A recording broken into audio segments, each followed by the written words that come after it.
Graça e paz a todos. Nós estamos para mais uma aula do SETAD, Seminário de Educação Teológica das Assembleias de Deus.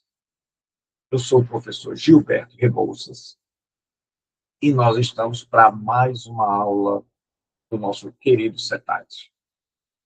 Estamos estudando profetas maiores. E em Profetas Maiores, nós estamos estudando o livro do profeta Ezequiel. Então, vem comigo para que a gente possa estudar o livro do profeta Ezequiel.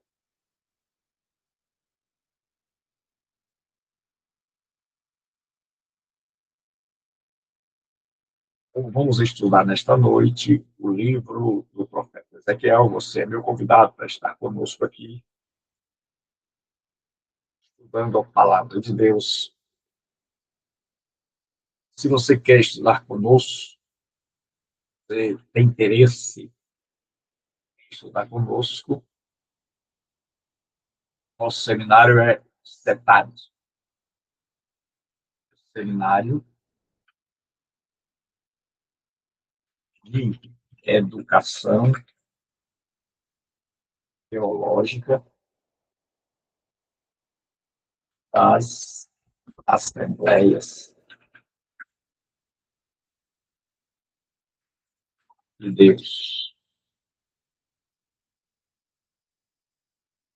A sigla é SETAD. Então, este é o seminário que você pode estar cursando, Seminário de Educação Teológica das Assembleias de Deus,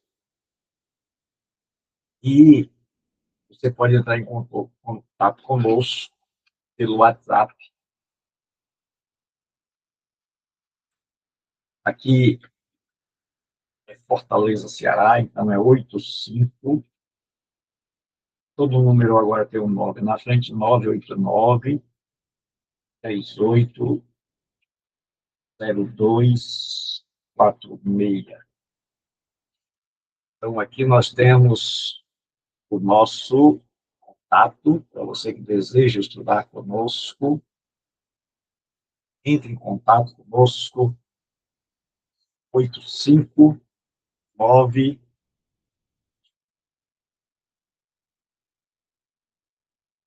Você pode estudar conosco, se você assim desejar, estudar conosco aqui. Então, você manda uma mensagem de WhatsApp para cá, e nós temos aqui o seminário, as aulas ficam gravadas, tem aula online e aula gravada, então o aluno escolhe como ele quer estudar. Então, venha estudar conosco, você também, aqui no SETAD. Nós vamos hoje estudar os capítulos 7 e 8, se Deus assim nos permitir, do livro de Ezequiel.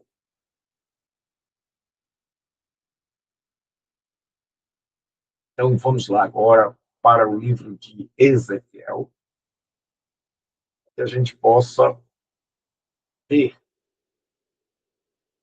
qual é o ensino do Senhor para as nossas vidas.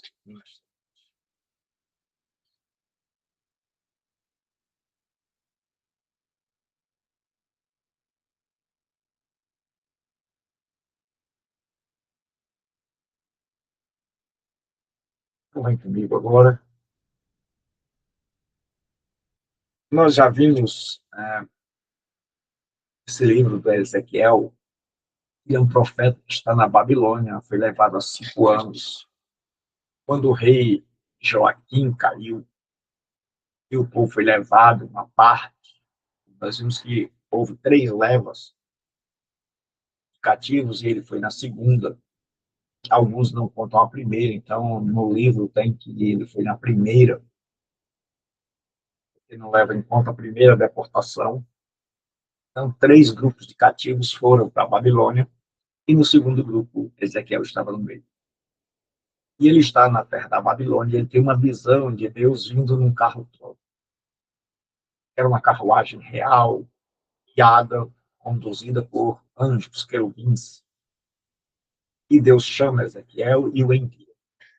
E dá uma série de palavras que Ezequiel tem que transmitir por meio de figuras de encenação. Ele tem que não apenas falar, mas ele tem que, antes de tudo, representar as cenas. Então, Deus disse para ele que ele deve construir uma Jerusalém pequena, sobre um tijolo de massa, desenhá-la, cercá-la, colocar exércitos inimigos e colocar uma bacia de bronze para atacar. Depois ele diz que aquele povo, que esse povo de Israel vai passar por um castigo que é inevitável. Para isso, Ezequiel tem que deitar do lado esquerdo, 390 dias e 40, lado direito, representando o reino do norte e o reino do sul. Depois ele diz que vai haver muita fome, que aquele povo vai comer comida imunda. Tanto ali, no cerco de Jerusalém, porque ele está narrando o cerco e a quebra de Jerusalém, do capítulo 1 ao 24, é o juízo. E o que me chama a atenção é que nós vamos ver Ezequiel falando coisas que Jeremias já havia falado, coisas que Isaías já havia falado, mas esse povo rejeita, é empedernido, não se quebra o coração. Então ele vai falar que Jerusalém vai cair. E aí nós chegamos nos juízos. Esse juízo, essa quebra, está iminente a qualquer momento. Ele vai contar aqui no capítulo 7. Esta é a palavra do Senhor, e a palavra do Senhor veio a mim, filho do homem, assim diz o Senhor Deus, a terra de Israel. O fim está chegando. Vem sobre os quatro cantos da terra. O fim está chegando sobre ti, e enviarei a minha ira contra ti, e te julgarei conforme os teus caminhos, e trarei sobre ti todas as tuas abominações. Então, o que está acontecendo? Vamos orar. Senhor nosso Deus e Pai, pedimos a tua bênção, a tua direção, a tua iluminação, a ação do teu Espírito. Pedimos que fale aos nossos corações, pedimos que nos abençoe, pedimos que venha nos edificar e nos ensinar através da tua santa e poderosa palavra. Em nome de Jesus Cristo, eu te peço, oro e agradeço. Então, o que acontece? Para que a gente entenda por que, no original hebraico, há 5 vezes a palavra vem, verbo vir. Porque tem que repetir tanto que o juízo vem. Porque o judeu, ele não acreditava que o templo pudesse ser violado e a cidade de Deus caísse. Então, o que Ezequiel está dizendo, que o fim vem sobre a cidade de Jerusalém, que ela vai cair, é algo inadmissível para o judeu. Por isso ele vai dizer, o fim vem, vem o fim vem. Aí Deus diz, olha, não te pouparei, nem terei piedade de ti, mas te castigarei por todos os teus caminhos, enquanto as tuas abominações estiverem no meio de ti, sabereis que eu sou o Senhor. Então vai haver aquela questão do plantio e da colheita, a lei da semeadura e da colheita. Você vai ser castigado por conta, é uma resposta aos atos que você praticou. Enquanto você estiver assim, vai ser castigado. Interessante notar como o juízo de Deus é pedagógico. Ele tem por interesse remover, primeiro, revelar a este povo quão malvado é, quão empedernido, endurecido é em seu pecado, quão difícil é de tirá-lo da sua trajetória equivocada e errada. Assim diz o Senhor Deus, mal sobre mal. É um mal atrás do outro. São ondas de juízo que vem sobre eles. Que já está, era o exército babilônico. O fim está chegando. Sim, está chegando. Despertou-se contra ti. Está chegando. Ó habitante da terra, a tua ruína vem. Vem o tempo e está perto o dia de tumulto sobre os montes, e não de gritos alegres. Naquela época, principalmente na época da queda, era época de colheita, de gritos alegres, de felicidades pela fartura. Mas o profeta diz que vai haver gritos de pavor, que vai haver gritos de terror sobre os montes. Porque o lugar que caracterizava a idolatria de Israel era o monte, eram os montes. Era ali que eles praticavam as mais terríveis abominações através da idolatria. Derramarei depressa o meu furor sobre ti, cumprirei a minha ira contra ti, te julgarei conforme os teus caminhos. Eu te castigarei por todas as tuas abominações. Não existe liberdade para transgressão. Não existe pecado sem punição. É um universo regido por um Deus moral. E não te pouparei. Ou seja, a, a taça da ira de Deus quebrou. Encheu, encheu, encheu, e agora vai despencar. Chegou agora a medida. O povo ultrapassou todos os limites. Todo o tempo de espera eles rejeitaram. E agora a paciência de Deus chegou ao fim. Aí ele diz assim: nem terei piedade, eu te punirei conforme os teus caminhos, enquanto as tuas abominações estiverem no meio de ti.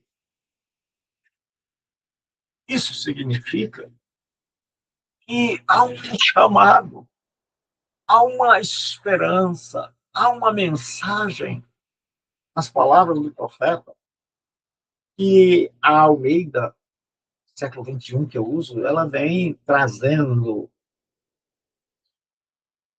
Ele diz: enquanto as tuas abominações estiverem no meio de ti, trazendo a ideia seguinte: se um dia vocês mudarem, eu também mudarei. Esse juízo vem enquanto estas coisas más estiverem. Isso nos mostra que, havendo mudança da nossa parte, o castigo fazendo o seu devido efeito de ensinar, de nos arrancar do mal, Deus remove o mal, remove o mal. E aí, agora nós vamos ver que Deus, ele não quer ferir esse povo. Deus agora é chamado de Jeová Maquer, que significa golpear, ferir. Deus não quer golpear esse povo. Então, o dia do juízo é universal sobre a nação. O dia está aí, chegando. Já está vindo, tantas vezes, porque o povo não acreditava, é impossível. Como é difícil a gente se enxergar, a gente perceber as nossas limitações e a nossa fragilidade humana. É melhor a gente cometer o auto-engano de achar que está tudo bem, e o problema está no outro. Não. O problema está com os pagãos que viviam ao redor, mas Israel não, Judá não. E aí Deus diz assim, veio a tua ruína, já floresceu a vara, já brotou a tua soberba. A ideia aqui é lá da vara de Arão, que estava como morta e ressuscitou. E aquela vara criou vida, uma vara seca que criou vida. E aqui a ideia é que a maldade desse povo já floresceu. A maldade desse povo cresceu assustadoramente. E alguns dizem que a vara também é a Babilônia, que cresceu, já está pronta para Deus usá-la para bater naquele povo, para com ela bater naquele povo. Aí diz assim, a violência se levantou como vara de maldade. Nada restará deles, nem da multidão, a sua multidão, nem dos seus bens. Tudo vai ser afetado. Naquela época, eles estavam usufruindo, gozando de uma grande prosperidade. Eles tinham prosperidade religiosa, tinham a lei, templo riquíssimo, que o templo era o centro, a maior joia que eles tinham dinheiro, mas Deus está dizendo que isso não vai sustentar. A Babilônia está vindo. Aí ele assim, não haverá distinção. Aquele povo que se distinguia dos demais, que se achava superior aos pagãos, e que entre eles havia várias classes, várias distinções. Deus diz agora, no juízo, todo mundo é igual. Todo mundo vai sofrer o juízo, independente de ser sacerdote, independente de ser rei, de ser pobre, o juízo será universal. Vem o tempo, o dia chegou, infelizmente. Não se alegre o comprador e não se entristeça o vendedor, pois a ira está sobre toda a multidão. Naquela época, as pessoas, quando vendiam, elas sabiam que podiam trazer de volta aquela terra no ano do jubileu. Aquela terra não era vendida para sempre. Então, eles iam esperar alguns anos, 50 anos, mas um dia eles tinham a certeza de que a terra iria voltar. E Deus está dizendo, olha, não vai dar tempo. Você vendeu, não adianta. Vocês não vão ter tempo para esperar. Tudo que vocês não têm é tempo. Aí, assim, não se alegre o comprador, que não vai ter tempo para usar, e não se entristeça o vendedor, pois a ira está sobre toda a multidão deles. Então, aquele que ia vender ia saber, rapaz, ó, dentro de pouco tempo, aquele que comprou a minha terra, e o dinheiro pelo qual eu a vendi, vai ser perdido. Na verdade, o vendedor não voltará a ter o que vendeu, porque a terra passará para a mão dos babilônios. Ainda que permaneçam um longo tempo entre os viventes, pois a visão sobre toda a multidão deles não voltará atrás, por causa da sua maldade. Ninguém preservará. Vai haver uma matança, vai haver destruição. Não adianta esperar, não adianta acreditar nos bens, acreditar que nada vai acontecer, que eles podem continuar vivendo, vendendo, comprando, com as mesmas esperanças. Por quê? Porque o juízo vem. A visita divina chegou. A conta pelos pecados deles está chegando. Aí, assim, já, já tocaram a trombeta e prepararam tudo, mas ninguém vai à luta, pois a minha ira está sobre toda a multidão deles. Eles tocaram a trombeta naquela época, para ir à guerra, para defenderem a sua terra, a sua pátria. Mas o que acontece? Que era esperado que guerreiros corajosos se levantassem. E defender sua cidade, mas ninguém tem coragem. Aí ele diz assim, a espada está fora, e a praga, a fome estão dentro. Espada é um termo no Antigo Testamento para dizer guerra. Do lado de fora, tem um exército babilônico cercando, sitiando, que é o nome que se dá ao cerco de uma cidade por um exército. É um sítio. Então, aquela cidade está sitiada. Ele diz, olha, tem gente morrendo dentro da cidade. Tem gente morrendo fora. Ele diz, o que estiver no campo morrerá pela espada, e o que estiver na cidade morrerá a fome e a praga o devorará. E alguns sobreviventes escaparem, se alguns sobreviventes escaparem, ficarão sobre os montes, como pombas dos vales, todos gemendo. Esse povo, ele disse, se algum escapar, eles vão ficar como pombas sobre os montes, chorando.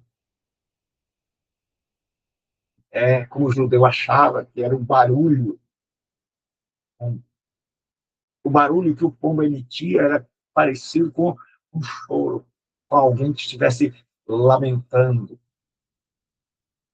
Aí diz, cada um por causa da sua maldade. Todas as mãos se enfraquecerão. Não haverá coragem, não haverá força para enfrentar. E todos os joelhos se tornarão fracos como a água. Então os homens não terão condição para lutar. E se cobrirão de pano de saco, que era uma maneira de estarem humilhados. Então, ao invés desse povo, desses guerreiros terem coragem, eles ficarão profundamente aterrorizados. Não se sustentarão e colocarão um pano de saco, que é símbolo de luto, morte. E o terror os cobrirá. E o rosto de todos ficará envergonhado. A cabeça deles ficará calva. E era a maneira, uma das maneiras de mostrar o luto. Então, esse povo vai caminhar para a morte. Não há como resistir. Não há coragem mais. Não há como enfrentar esse adversário, porque Deus vem na frente. E aí, o juízo vai revelar a impotência das riquezas e do tempo. Eles acreditavam, como eu já disse, que era a cidade de Deus e o templo de Deus, e que isso aí jamais seria violado, que era inviolável. Mas agora vai. Jogarão a sua prata nas ruas e o seu ouro será como impureza. Nem a sua prata nem o seu ouro poderão livrá-los no dia do furor do Senhor. Esses metais não poderão saciar-lhes a fome, nem encher o estômago, pois servirão de tropeço, pois serviram de tropeço da sua maldade. O que acontece? Esse povo prosperou, e esse povo achou que estava tudo bem. A ausência de problemas fez com que esse povo achasse que eles estavam bem demais. Tudo, tudo indo bem, dinheiro, culto, pais, sacerdote, profeta, as terras alongadas, casas boas, cidades fortificadas. Então, durante o cerco agora, esse povo vai ter fome. Eles vão ter nojo, como eles tinham de uma mulher impura durante a menstruação. Eles vão ter nojo, porque eles vão perceber que tudo aquilo que eles valorizavam não tinha, na verdade, valor. E tudo aquilo que eles priorizaram, na verdade, não era prioridade. E aqueles bens não adiantavam nada, agora que a cidade estava cercada, e não tinha como comprar comida, Não tinha como eles adornarem os ídolos com suas riquezas. Aí ele diz assim: fizeram de suas joias preciosas o seu orgulho. Com elas fabricaram as imagens das suas abominações e das suas coisas detestáveis. Por isso eu as transformei em algo imundo para eles. Alguns acham, dentro desse texto, há uma referência ao templo, que era a joia, que era o bem mais precioso. E que dentro tinha riquezas tremendas. E que Deus vai permitir que o exército babilônio destrua o templo, como infelizmente aconteceu, e que profane aquele santo lugar, aquilo que eles achavam que não era violado. Eles esqueceram que o que garantia a presença de Deus não era o templo em si, mas a verdadeira adoração seguida por uma vida correta. Não é um templo que pode proteger o ser humano, mas o Deus deste templo obedecido e adorado. Não dá para evitar castigo, desobediência. Então, acho que, porque ele assim, transformei em algo imundo para eles, eu entregarei isso como presa nas mãos dos estrangeiros e como despojo aos ímpios da terra. E eles o profanarão. Profanarão, profanarão o templo.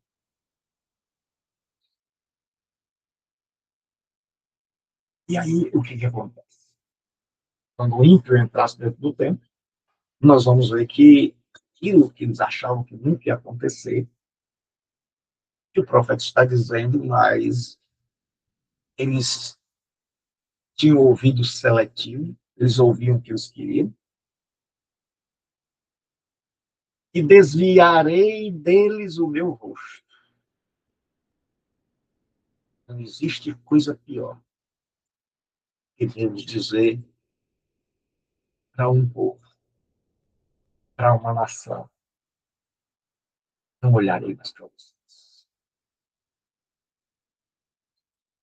Não olharei, não socorrerei vocês naquela hora. E eles, os pagãos, profanarão o meu lugar oculto, provavelmente o Santo dos Santos. Porque saqueadores entrarão e o profanarão. Os homens atrás de ouro, de pedras preciosas, fazem uma algema, porque a terra está cheia de crimes de sangue e a cidade cheia de violência. Então era costume. E os presos, cativos, vencidos, fossem levados em algemas, em correntes, amarrados, nus, humilhados, para serem escravos, as mulheres para se tornarem prostitutas. Aí ele disse: trarei os piores dentre as nações. Piores aqui não tem o sentido ético, mas o sentido de mais perverso. Deus está dizendo: olha, vocês foram a pior nação. Pois então eu vou trazer aqueles que são piores. Estas nações que eu vou juntar sob o comando de Nabucodonosor. E eles, as nações, possuirão as suas casas. Farei cessar a arrogância dos poderosos, e os seus lugares santos serão profanados. Todos. Tanto o templo quanto seus altos. E aí nós vemos que o juízo revelará a ausência de socorro, que é tarde demais. Clamar a Deus só na hora da dificuldade, na hora da calamidade, isso é uma característica do ser humano. é que quando bate a calamidade, a gente lembra de Deus. Quando ela se vai, a gente esquece. Quando vier a angústia, ou seja, o cerco de Jerusalém, a investida dos babilônios, eles buscarão a paz, mas não a encontrarão. Tem jeito de fazer paz. A paciência de Deus acabou. Virá miséria sobre miséria.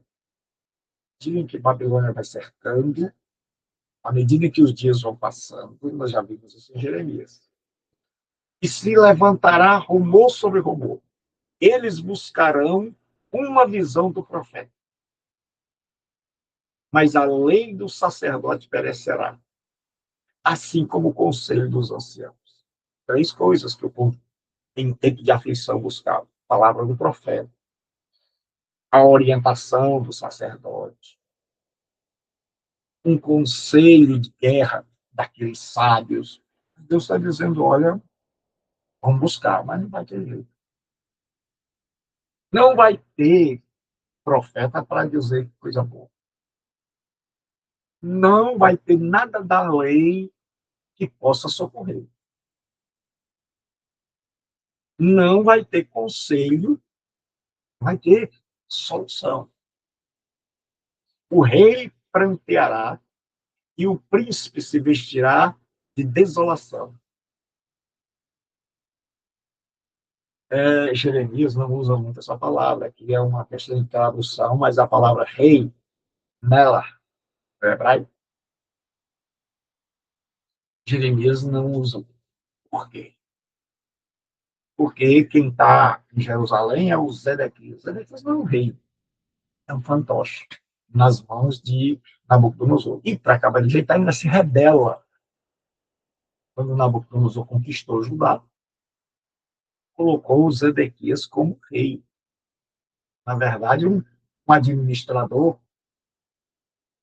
mas Zedequias se uniu aos países ao redor e em redor e se levantou contra a Babilônia. Daí a destruição veio. O rei pranteará e o príncipe se vestirá de desolação, e as mãos do povo da terra tremerão de medo. Eu lhes farei conforme o seu caminho. Você já prestou atenção nisso? Que o profeta está dizendo: olha, tudo que Deus vai fazer não é nada assim porque Deus gosta de punir, que Deus é malvado. Não. O que o profeta está dizendo é que tudo que Deus vai fazer é consequência do que esse povo fez. Eles plantaram e agora chegou a hora da colheita. Saberão que eu sou.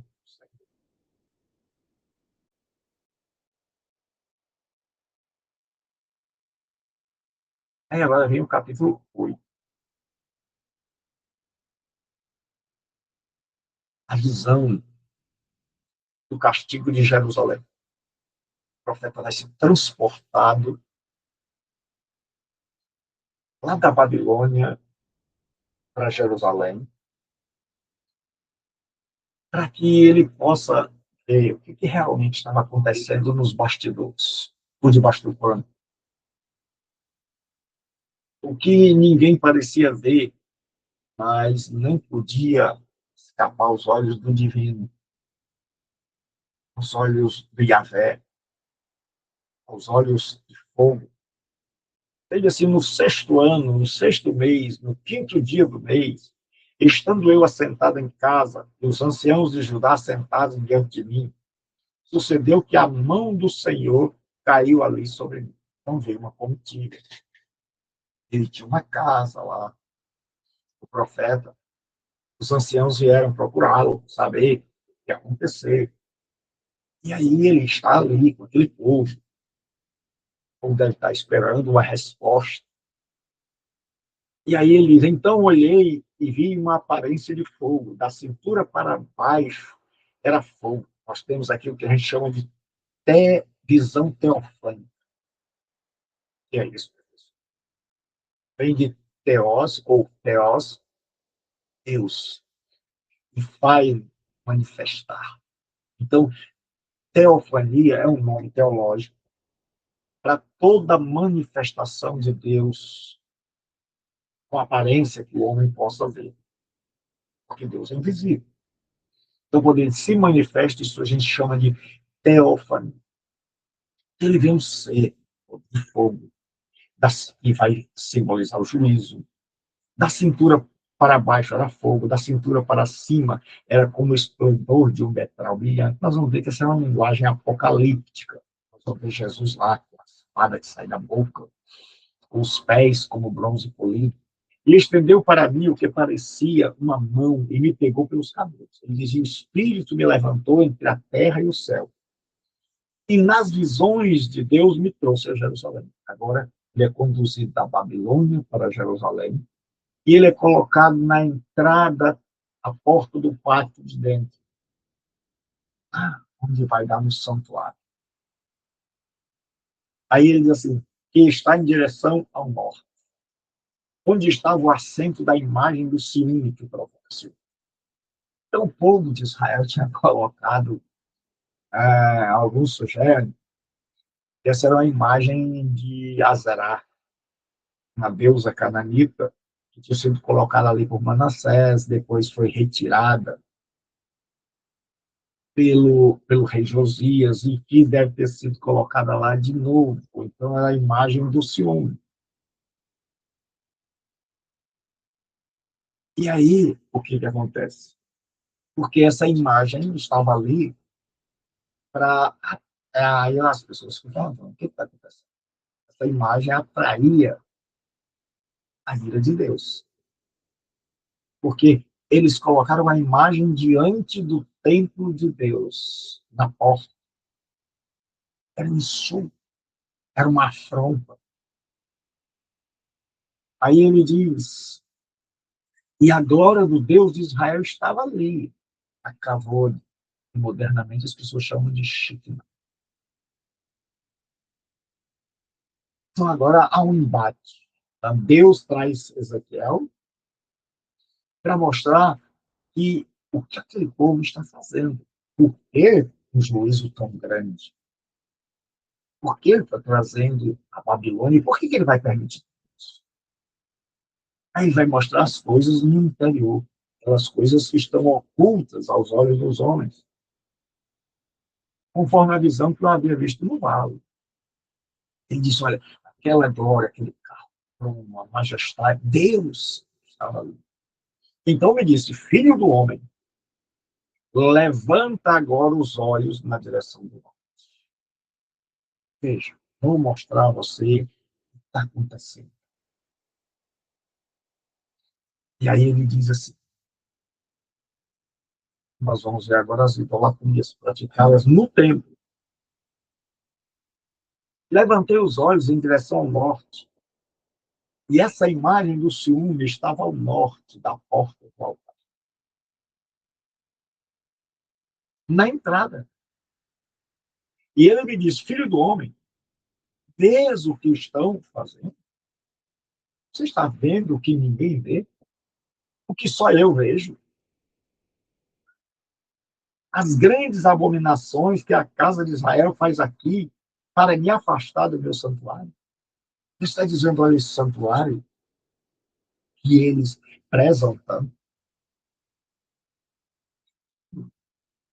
está impuro. Eu não estou mais aí. Muita gente pensa que Deus está dentro de religião, está trancado em um espaço que eles chamam de sagrado, e que muitas vezes Deus já não está mais ali, e que aquilo que era sagrado não é mais. Mas as pessoas nem sequer perceberam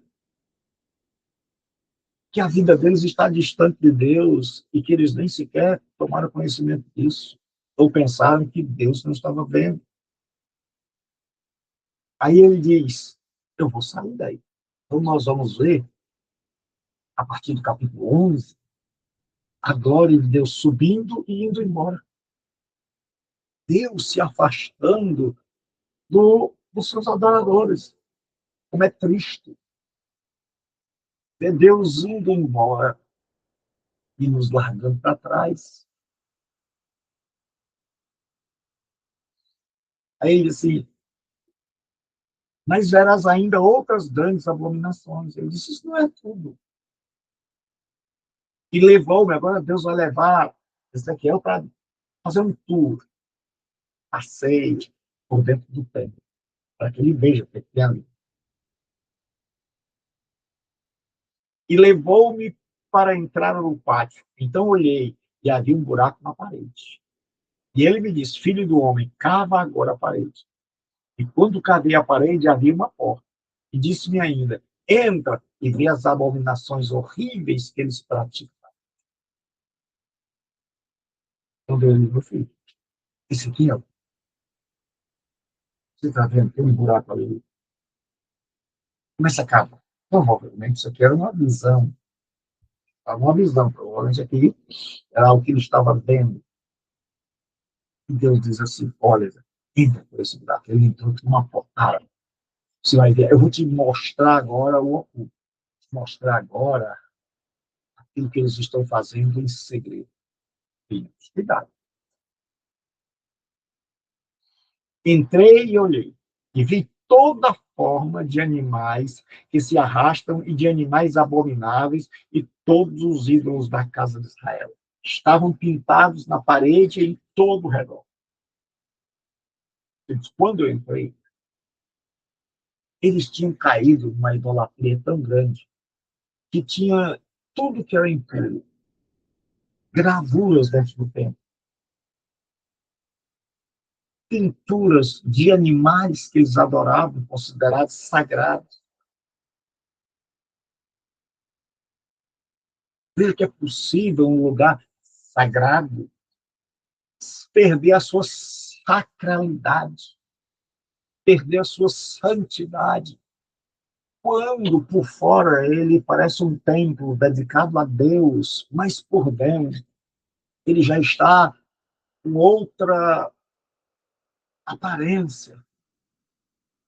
Aqui por fora parecia um templo de Deus. Todas as pessoas que passavam ali por fora diziam a casa de Deus. Mas Deus está mostrando a Ezequiel que por dentro ela já não é mais casa de Deus.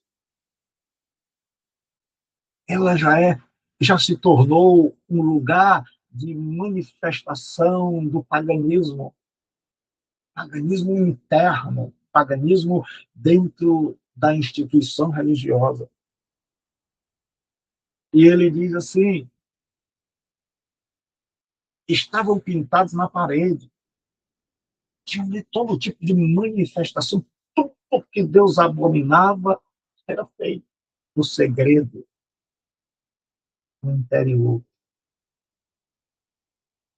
Aí ele disse, 70 anciãos da casa de Israel, incluindo Jazanias, aqui ele faz uma denúncia citando o nome.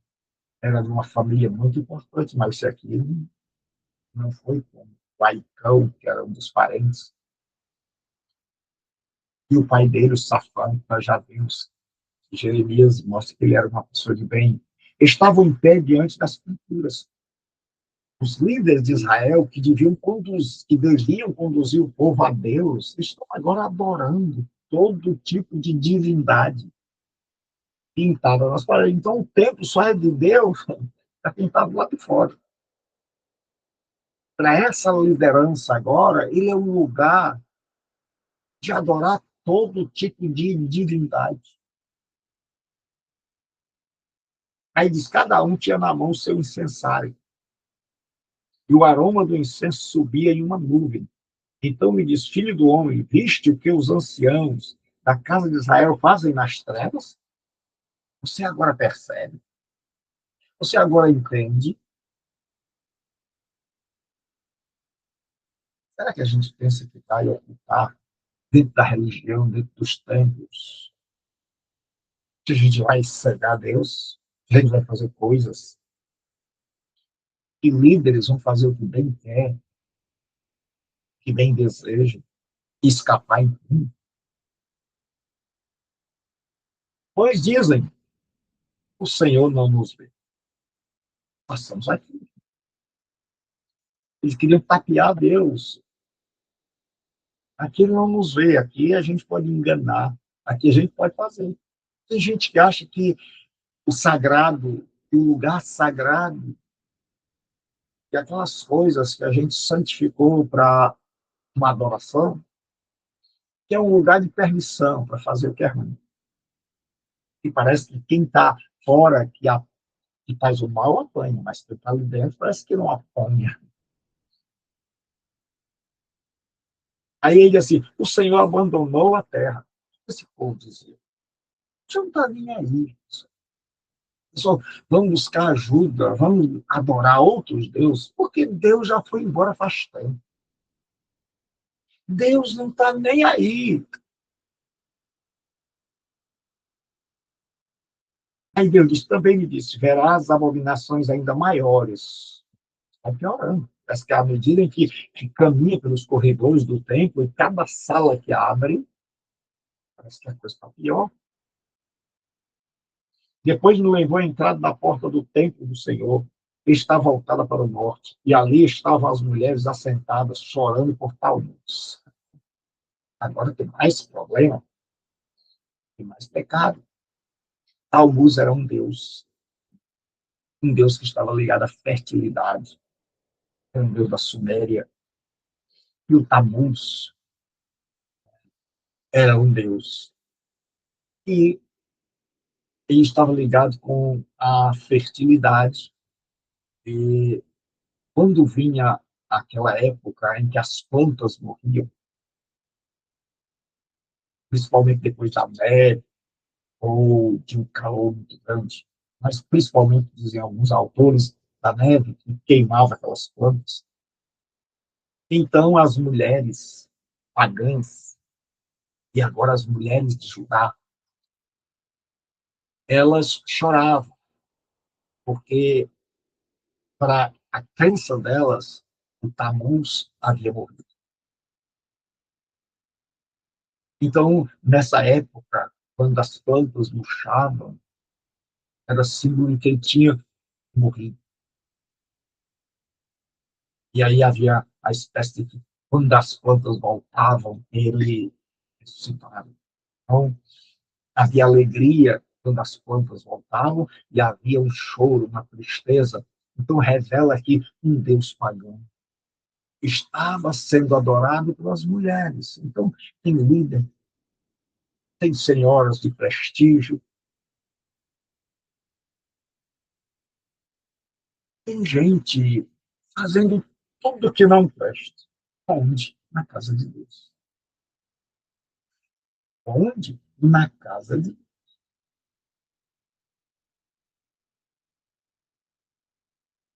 E aí diz assim, e ele me disse, viste, filho do homem, verás abominações ainda maiores que essa.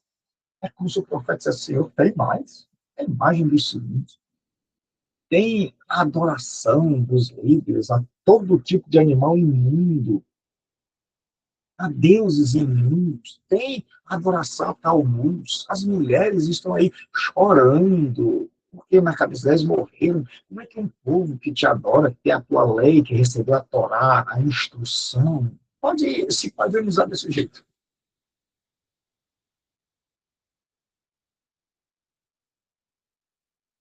É possível alguém que tem a instrução, mas que não estuda, que tem a lei, mas que não pratica, que não se aprofunda, que não cria raiz, é possível que seja levado por todo tipo de solicitação e apelo dos deuses pagãos, porque essas pessoas são levadas, como diz Paulo, por todo vento de doutrina. E levou-me ao pátio do templo, pátio interior do templo, e lá estavam cerca de 25 homens. Aí aqueles são sacerdotes, dentro do templo. E o número 25 indica que muita gente havia se corrompido, que muita gente tinha passado para o outro lado, paganismo. rejeitado a Deus. Mas esses homens, olha o que diz. A entrada do templo entre o pórtico e o altar, que estão ali, de costas para o templo do Senhor, e tinha o rosto virado para o oriente, e adoravam o sol. Agora, tinha ali sacerdotes. Quando Deus mandou fazer o tabernáculo tinha que ficar de costa para o sol. Tudo que eles fizessem, ele tinha que dar as costas para o sol, porque significava que eles tinham um Deus vivo e que eles estavam dando as costas, se voltando contra os deuses pagãos, incluindo o sol. Mas esse povo voltou. É como se eles tivessem dado uma volta completa. Então, eles saíram do paganismo e a volta, se voltaram para Deus. Mas agora eles dão a volta inteira e voltam. Né? É o que a gente chama de é o que a gente chama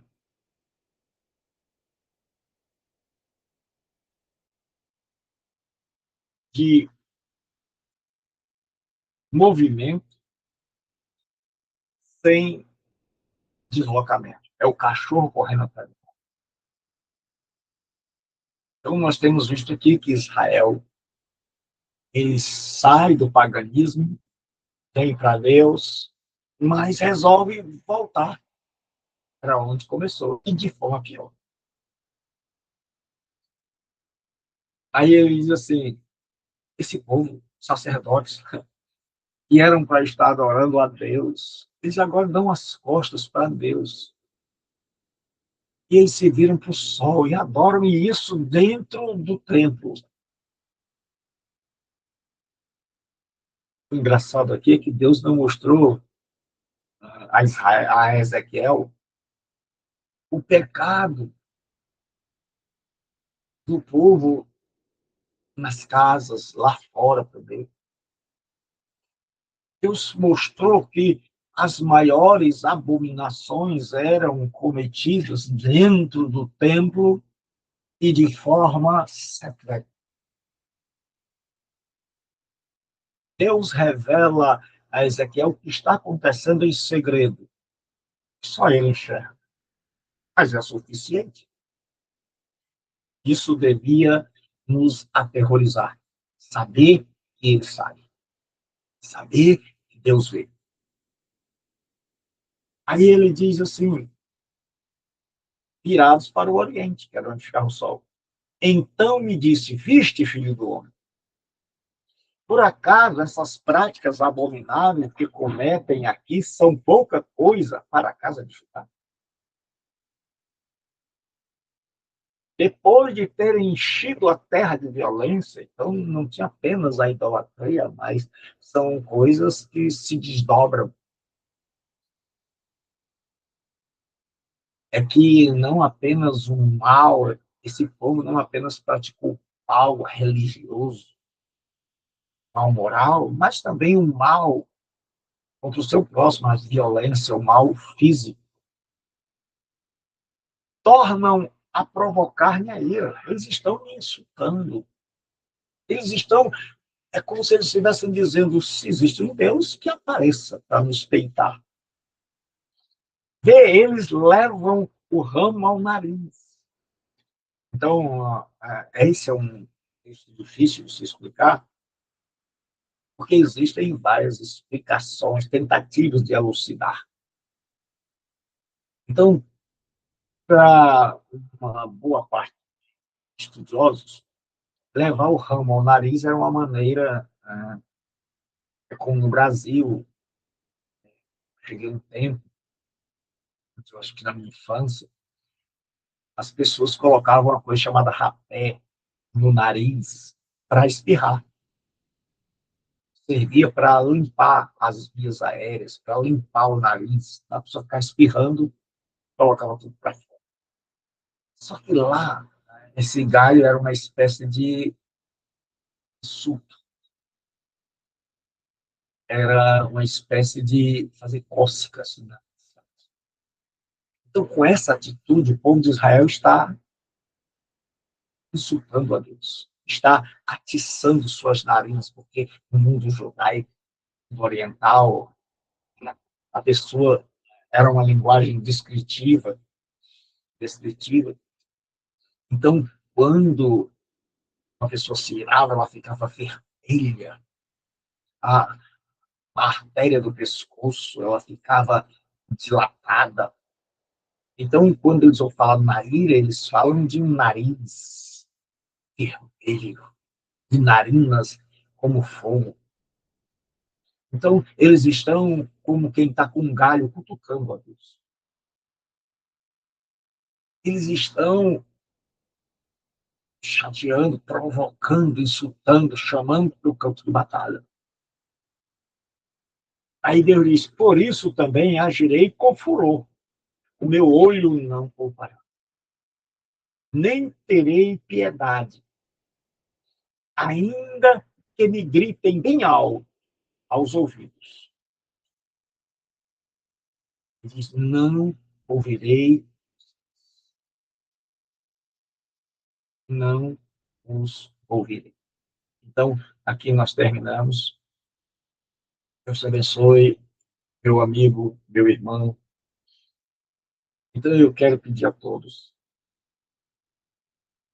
Tem alguns alunos que não estão, que eu não sei mais se estão ou não no seminário. Por quê? Porque eu não vejo estas pessoas colocando a sua presença. Não vejo aqui, e aqui dá para entender, porque a pessoa pode escolher se quer assistir por aqui ou não. Mas não estão colocando na aula gravada. Então, eu não sei se as pessoas estão ou não assistindo às aulas. Porque a maneira de eu acompanhar as pessoas que estão participando do curso é pela presença delas nas aulas. E eu sei quando elas colocam aqui presente, quando assistem às aulas online, ou quando elas colocam presentes lá, depois de terem assistido a aula, elas curtem, elas colocam presente, e aí eu sei. Então, eu tenho visto que muita gente não tem colocado presente lá. Se assistiu às aulas, eu não sei. Tem uns aqui que me perguntam cada coisa, eu já falei, ou que fazem afirmações pelo WhatsApp, que a gente, dizem que meia palavra para um bom entendedor basta. A gente percebe que a pessoa não viu. Então, eu quero pedir, se é o aluno que está regularmente matriculado, que você deve colocar sua presença lá quando você assistiu a aula, você deve confirmar que assistiu, porque a partir de agora eu vou remover do grupo aqueles que eu estou vendo que não dão sinal de vida. Então, a partir de agora, eu vou remover aqueles que eu estou vendo que eles não, por exemplo, ouviram essa aula, não colocou lá nem que ele assistiu. Então, quem não colocar seu nome, não assistiu por aqui, nem colocou, e ele já assistiu, eu vou retirar do curso. E não dá mais. Eu já fiz tudo que eu podia, tudo que está ao meu alcance. Aqueles que estão com pendências financeiras, não tenha medo de assistir, de comentar. Não. Eu imagino que você tem pendências, porque deve estar passando por dificuldades financeiras. E quero agradecer também àqueles que já pagaram adiantado, porque foi aquilo que eu estava precisando. Então, foi benção. Então, lembrar uma coisa boa. Agora, no mês de dezembro,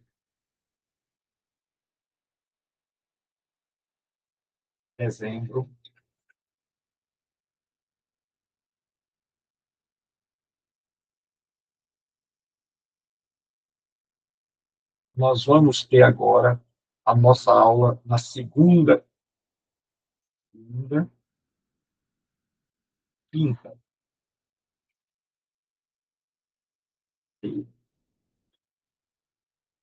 A aula será presencial lá na igreja sede. Então, nós teremos agora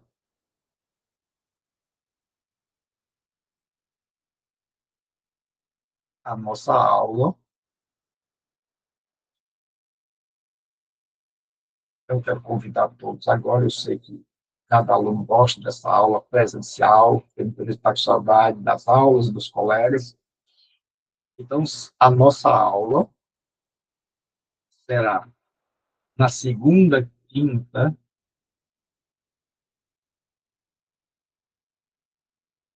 de dezembro, ali no auditório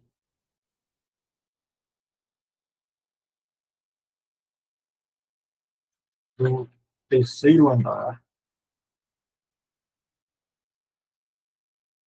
da igreja sede.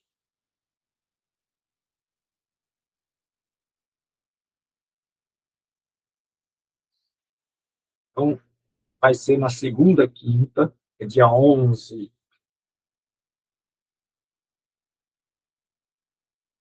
do 12 do 25,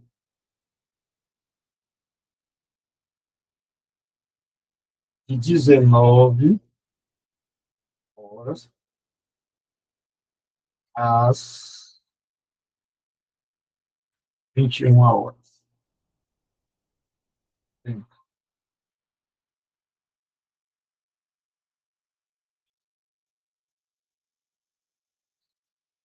Então, nós teremos, okay, a nossa aula, encerramento, aula presencial.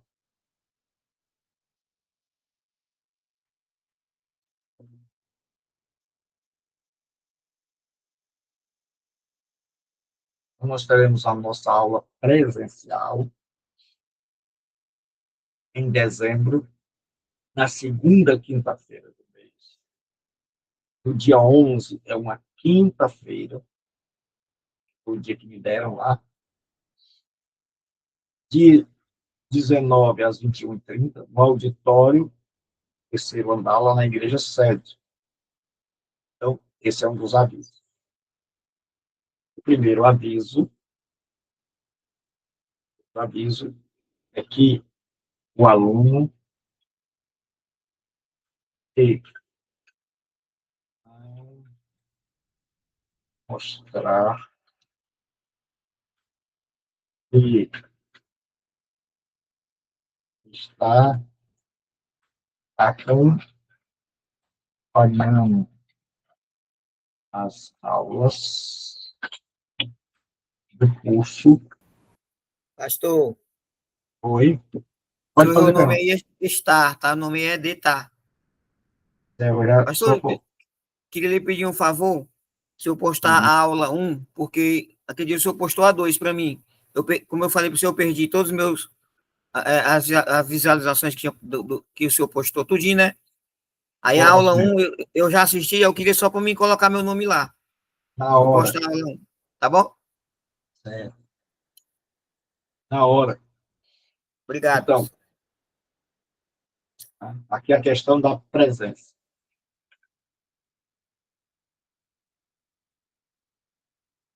Eu tenho sentido a falta de muita gente e ninguém sabe onde essas pessoas andam. É, e que muitas vezes só aparecem quando tem alguma coisa para receber. Então, o aluno que não mostrar que está acompanhando as aulas do curso será removido.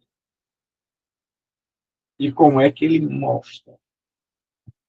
Comentário embaixo do vídeo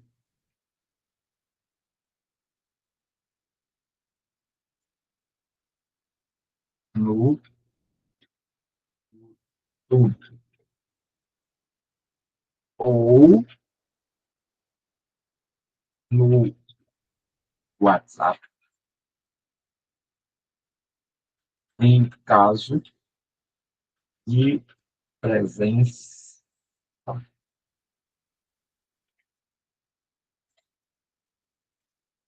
online. Você assistir no YouTube, coloca a presença lá. Se eu não ver, eu vou tirar, porque já fiz de todos os meios, já pedi, já mandei mensagens, já escrevi. Então, a terceira coisa é a questão das pendências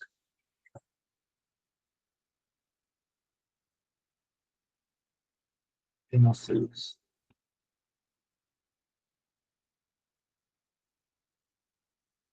Então, quem tem pendência não precisa se esconder, não precisa fugir. Eu preciso e preciso muito. Você precisa. Todo trabalhador é digno do seu salário.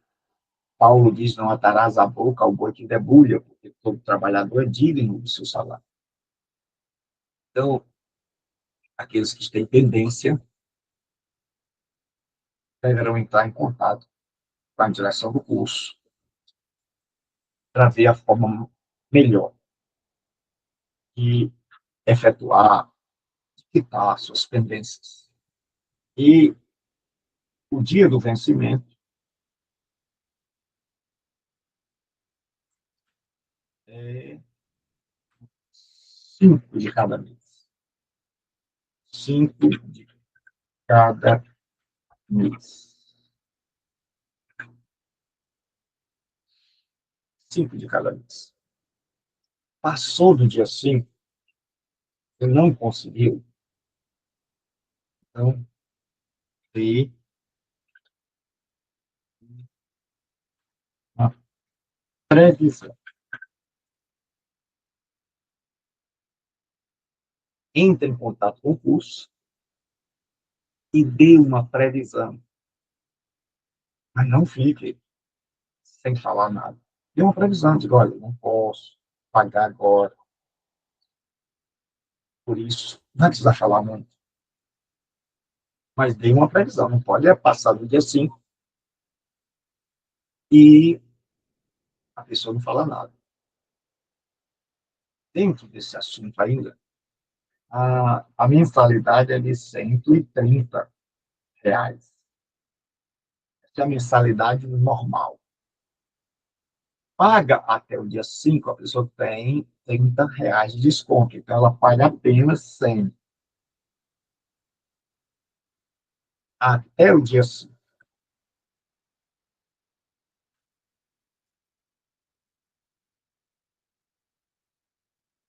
Depois do dia 5, a pessoa paga 130.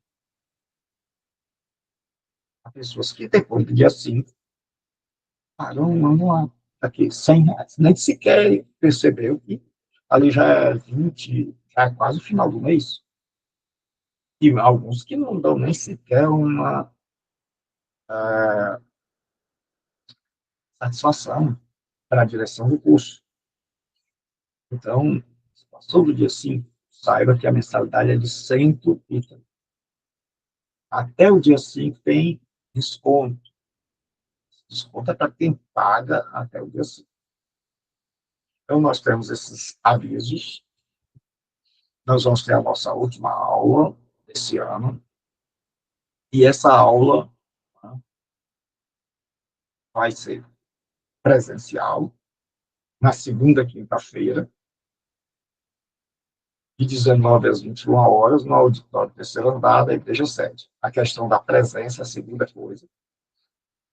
Então, o aluno que está fazendo curso tem por obrigação de acompanhar, não online, mas de assistir às aulas, de ler o material e de colocar que ele está presente, que ele está participando, que ele está assistindo às aulas, quando não aqui, mas ele está assistindo às aulas que estão disponíveis para ele gravar.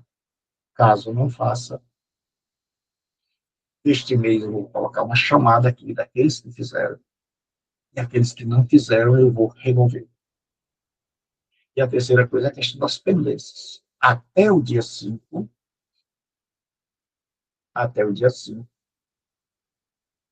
de cada mês, e a pessoa paga. A mensalidade normal é essa, R$ 130. Até o dia 5, a pessoa paga apenas 100, ela tem um desconto para incentivar a pessoa. E passou o dia 5, a pessoa não tem, então, entre em contato, com uma previsão, olha, eu vou poder pagar ao dia. Porque eu não vou estar cobrando a você. Mas o curso precisa. Então, fique com Deus, que Deus abençoe.